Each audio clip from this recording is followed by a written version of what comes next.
وامر kale iyo silsiladii milka iyo ismaandhaaf qaybtii 13aad oo hadda dabka laga soo qaaday ayaa la soo saaray barta aynu ku wada caweyne ee midnimo qaran films waxa qaybtan codkiisii baxsanaa inuu soo tabinaya fanaanka daadayir ee Cabdiweli Xasan Dhooy Cabdiweli oo rag u safan isla markaana gaashaanka u daruuray Xaliima Hilaaciyo dhaantadeedii rag lagu karbaashiyay ayaa yiri xaalka midab la dilo uu ka miisaan fogeeyay Soomaali maalkeedu meeshii ka bixin idinka moobilada meherkiinii ku xidhay midhahani waxay ka soo burqadeen abwaanka weyn ee reer Hargeysa Sakariya Saryan oo weerar iyo dhul حاوليدك كسوق هذا دنكا إيه سومالي الله وحنك إيه موسيقى ومعلمينتي هوري أنور توتي إيه محمد يره وأنا صو صارت في من مقرن الفيلمز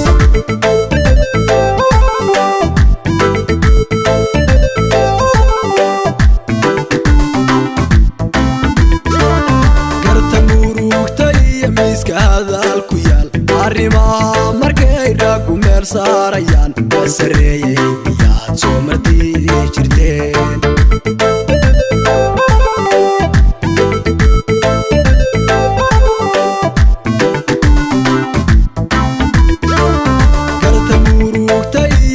هذا الكيال عرما مركي راكو مير ساريان دورتا دوماركو ميسو مرتي جيرين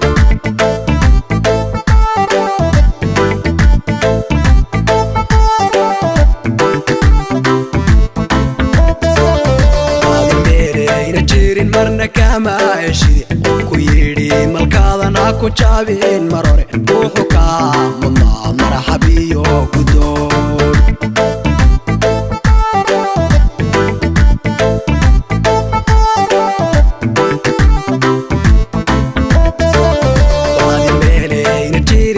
كما عشري كويري مالكادنا كو جابين مروري روحو كامنا مرحبي وكدور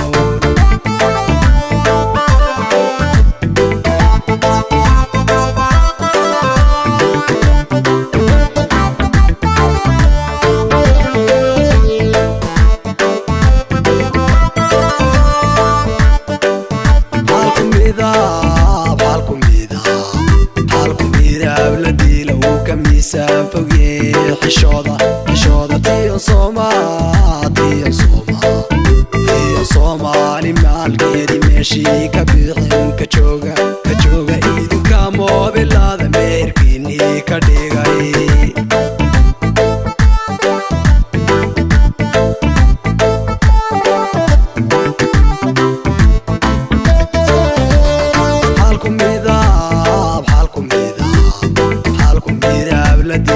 كميسان فوقي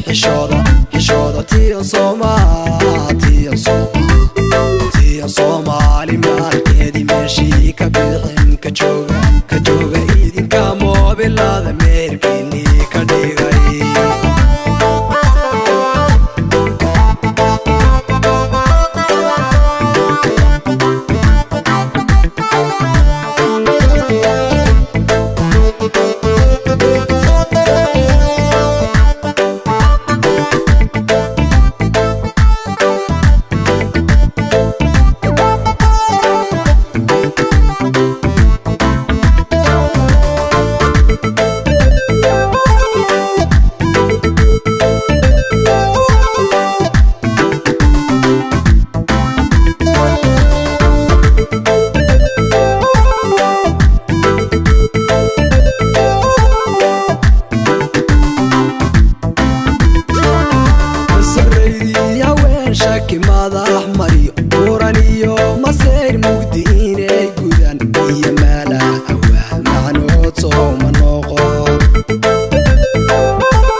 masaafa socdaan baa tidhi arrimii haween inay meel maran diinta maxamadiya meela kaaga mataal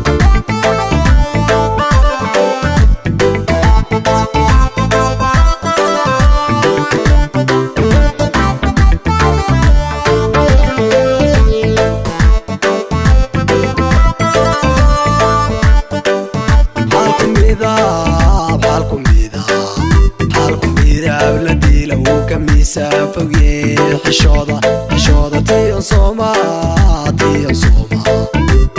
Soomaali maalkeedii meeshii ka bixin ka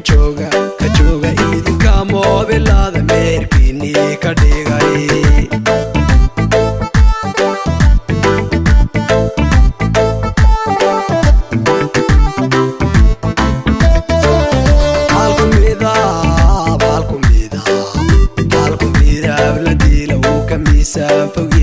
xishooda tiyo Soomaali maalkeedii meeshii ka bixin ka jooga idinka moobilada meherkiinii ka dhigay